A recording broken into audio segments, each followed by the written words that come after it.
Buena gente, ¿cómo están? Espero que se encuentren bien. Estamos acá de vuelta en otro video en mi canal de YouTube. Bueno, en este caso voy a hablarles de un suceso histórico que a mí realmente me interesa mucho y me apasiona en parte, que es la Primera Guerra Mundial. Bueno, en este caso utilicé el texto de Béjar, el cual voy a estar dejándoles acá en pantalla el nombre completo del autor, del libro que utilicé, para que lo tengan en cuenta. Antes de profundizar más en la Primera Guerra Mundial, hay que caracterizar lo previo al estallido. Previo al estallido, el autor nos denomina que existió un concierto europeo. Cuando se habla de concierto europeo, se habla de un periodo de paz y amistad europea, en el cual las naciones europeas no tienen ningún conflicto entre ellos, se respetan y hay un respeto del status quo. Este concierto europeo tiene su origen en la reconfiguración absolutista o monárquica post derrota de Napoleón Bonaparte, el cual va a ver su final en el año 1914. Dicho concierto europeo, ¿no? ¿Por qué? Porque básicamente el concierto europeo, el cual se basó en equilibrios entre las naciones europeas, todo va a sufrir diferentes desequilibrios. Principalmente van a ser dos, y muy destacados. Primero va a ser un proceso de paz armada, o lo que se denominó paz armada. Cuando hablamos de paz armada, hablamos de un proceso de militarización europea en un contexto, como dice la palabra, de paz o no de un conflicto bélico. Dicho proceso de militarización nació gracias a que Alemania, gracias a su gran potencialidad industrial y demás, empezó a aumentar su capacidad militar. Esto, claramente preocupa, siendo uno, por ejemplo, Inglaterra, Francia u otra nación, y se piensa a militarizar, básicamente. Y esto es lo que se va a visualizar, ¿no? En este proceso previo a la Primera Guerra Mundial. Y luego, otro gran conflicto que va a existir es acerca de las posiciones tanto en África y en Europa. Esto va a generar deslices y conflictos y choques entre los mismos europeos. Principalmente, por ejemplo, en Europa, en lo que respecta a la posición de los Balcanes, una región europea la cual es muy valorada. Y en este caso, los Balcanes estaban siendo peleados, en lo que respecta a su posición, por la Rusia zarista y Austro-Hungría. Y además, otra situación que va a dar origen al fin prácticamente del concierto europeo va a ser el establecimiento de alianzas entre naciones, las cuales van a ser dos principalmente, la Triple Entente y la Triple Alianza. La Triple Entente va a estar conformada por Inglaterra, Francia y Rusia, mientras que la Triple Alianza va a estar conformada por Alemania, Italia y Austro-Hungría. Ahí se van a conformar los dos bandos que van a estar en conflicto. Algo a destacar también es que previo a este establecimiento de alianzas, ya con los tratados bismarckianos o los sistemas bismarckianos, se establecían ya una especie de sistema de alianzas. Ya hablando de la Primera Guerra Mundial, y ya profundizamos en eso, su inicio se visualiza en el asesinato del archiduque de Austro-Hungría, el heredero al trono austrohúngaro. Esto básicamente fue realizado por Gavrilo Princip. Gavrilo Princip era un integrante de la Asociación de la Mano Negra Serbia, la cual ante todo era nacionalista y pretendía sacarse de encima el poderío de los austrohúngaros. Bueno, luego de asesinar al archiduque como a su esposa, Gavrilo Princip, esto sucedió todo en el año 1914. Se suicida y ahí termina la situación. En este sentido, el Estado austrohúngaro o el Imperio austrohúngaro le va a exigir a Serbia respuestas y le va a dar un ultimátum para investigar quién fue y esas cosas. Finalmente, como la respuesta de Serbia, según los austrohúngaros, fue incompleta, este le declaró la guerra. En ese sentido, Austro-Hungría le declaró la guerra a Serbia. Y allí es cuando comienzan a estallar las diferentes tratados o alianzas. En un principio Rusia va a declarar la guerra o va a avanzar sobre Austro-Hungría. ¿Por qué? Porque básicamente existía una alianza entre Serbia y Rusia, que más luego va a estallar el otro tema de alianzas.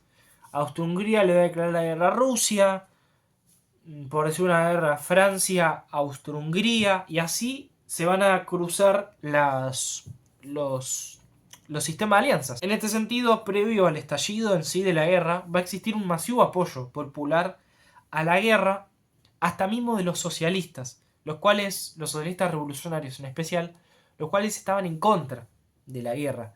Y en este sentido no querían perder esas masas que estaban a favor de la guerra. En el desarrollo en sí de la Primera Guerra Mundial, tenemos que hablar de diferentes innovaciones bélicas que existieron en el momento, o para ese desarrollo. Los cuales van a ser los submarinos, van a ser las nuevas armas, van a ser las armas químicas, como puede ser la TNT o la dinamita, las bombas, el gas mostaza, el lanzallamas, el tanque y otras, básicamente, ¿no? Y algo también a destacar es que van a haber dos grandes frentes. Va a ser el frente occidental y el oriental.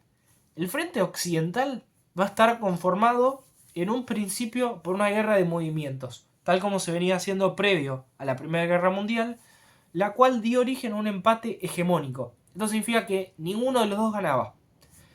Y además, bueno, digamos que este tipo de guerra era mucho más rápido que el que se va a aplicar más tarde, pero bueno, finalmente se terminó adoptando la guerra de posiciones, lo cual va a dar origen a la guerra de trincheras.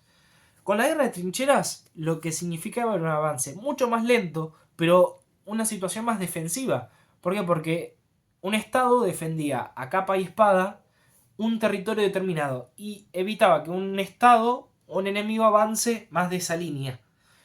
También conformándose lo que era un espacio que era tierra de nadie, en el cual, bueno, había mucha muerte, muchos disparos, ¿no? Entre trinchera y trinchera. Que bueno, para hacer una especie de paralelismo entre ambos tipos de guerra, la de movimiento era mucho más rápida, mientras que la de posiciones era mucho más lento.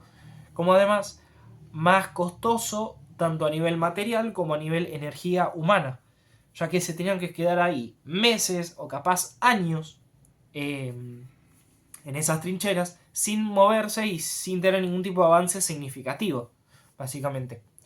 Y en lo que respecta a naciones, en el frente occidental peleó Francia e Inglaterra de la mano en contra de Alemania. Entre otras, ¿no? Claramente, pero se destaca esos dos casos. En un principio, ¿no? Básicamente porque después va a haber el ingreso de otra nación importante, pero no quiero adelantarme.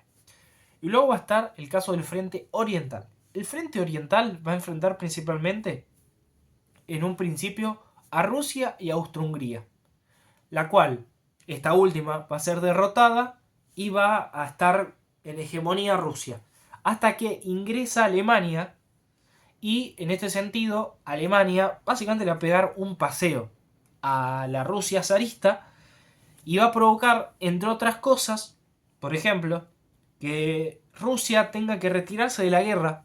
Esto claramente en el contexto de la Revolución Rusa, que hay que explicar que en el frente oriental, en un principio ganaba Rusia y después ganó Alemania, considerablemente. Y entonces es por eso que realmente las potencias de la Entente tenían miedo de Alemania, porque bueno, estaban los dos frentes y en uno estaba más que victorioso, básicamente, y eso es importante a destacar. Prosiguiendo con el desarrollo, va a haber un conjunto de años que va a ser entre los años 1915 y 1917, en los cuales van a suceder diferentes cambios más que repentinos e importantes. ¿Cómo va a ser? El retiro de Rusia de la guerra, y por otro lado el ingreso de tres grandes, o de dos potencias, que va a ser Estados Unidos y Japón. Ambos a la Entente, básicamente, ¿no? Estados Unidos va a reemplazar a Rusia y Japón va a ser un aliado más a la Entente. Y por el otro lado, Italia va a cambiar de bando y se va a poner del lado de la Entente. Esto principalmente porque Italia tenía pretensiones de tener posesiones en lo que era el norte de Italia, las cuales estaban bajo dominio austrohúngaro. Entonces es por eso que se pasó al otro bando. Y en este sentido, este escenario se va a visualizar ya al final de la guerra, en el año 1918. Periodo en el cual básicamente Alemania va a estar agotada tanto a nivel recursos como a nivel energía, porque estaban los dos frentes. Y además, sumado a esto, el hecho de que Estados Unidos y Japón traían fuerzas renovadas y con mucha energía, con muchos recursos y con más hombres a la guerra. Es por esto que definitivamente en ese mismo año, 1918, Alemania es derrotada por la Triple Entente.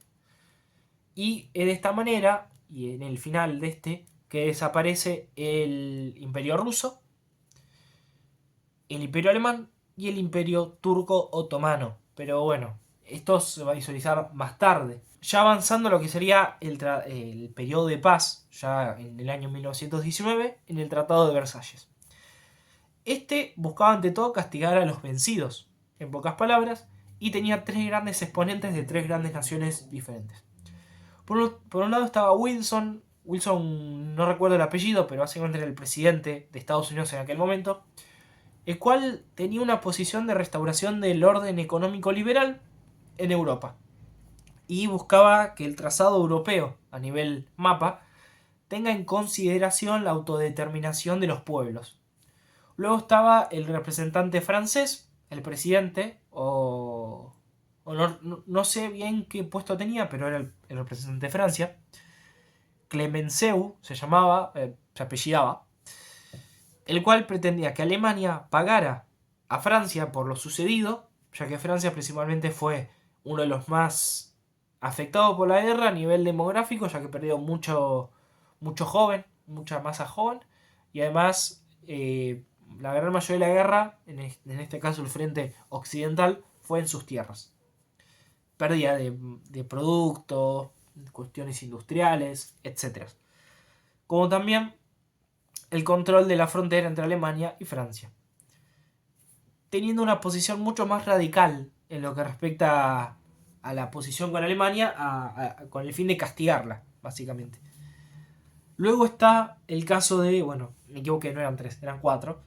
Luego está el caso del representante inglés, Lord George, y no sé si tendrá otro nombre, que si no me equivoco era el primer ministro inglés, el cual tenía una posición conciliadora con los vencidos.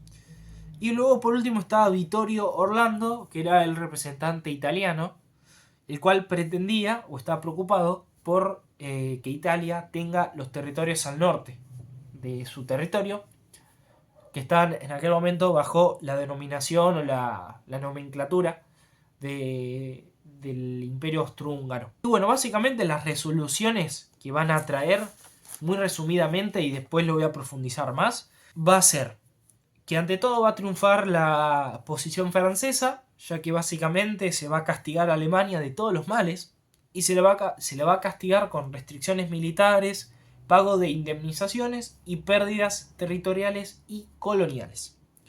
Como además lo que va a suceder es el rediseño del mapa europeo, el cual voy a leerles a continuación lo que significó. Significó el debilitamiento de Alemania, ya que Austria no era parte de Alemania a partir de este momento, se despojaba de sus colonias, se reducía territorialmente, era desmilitarizada y sufría el control de sus fronteras. Además, se creó un cordón sanitario en torno a Rusia, conformado por los países sojuzgados por el zarismo. En lo que respecta a los territorios del ex Imperio Austrohúngaro, se generaron nuevos estados, como fue Austria y Hungría por separado. Además se creó Checoslovaquia y nuevos estados en Europa, subdividiéndolos por regiones. En el norte se creó Finlandia, Lituania y Estonia, las cuales quedaban desvinculadas de Rusia. Como también Polonia fue reunificada de las posiciones que tenían los rusos, los alemanes y los austríacos.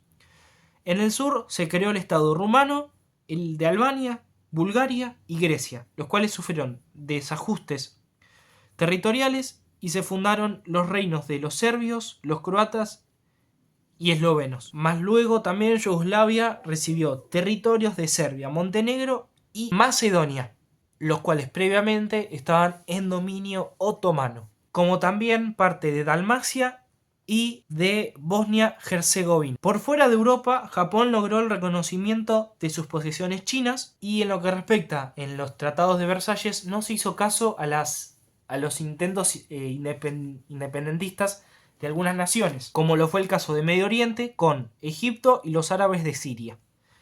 En este sentido es cuando entran en escena los ingleses en el ámbito independentista, pero bueno, con una intención segunda de traicionarlos. ¿Por qué? Porque básicamente los ingleses van a fomentar a los sirios a combatir a los turcos otomanos presentes en la península arábica, a cambio de su independencia. Pero secretamente pactaron con Francia, o sea, un acuerdo bilateral inglés-francés, para dividirse la península arábiga para ellos mismos. En el año 1918, los árabes toman la península arábiga, pero son obligados a abandonarla por los ingleses. Así, Inglaterra tomó Palestina y Egipto, los cuales fueron tomadas como posesiones inglesas. En el caso de egipcio, fue un protectorado. En el caso de los otomanos, también perdieron colonias, como también lo fueron en el caso de los alemanes, las cuales fueron supervisadas por la Liga de las Naciones y una potencia determinada. Y fueron divididas en 3 mandatos, o en 3 tipos de colonias que existían.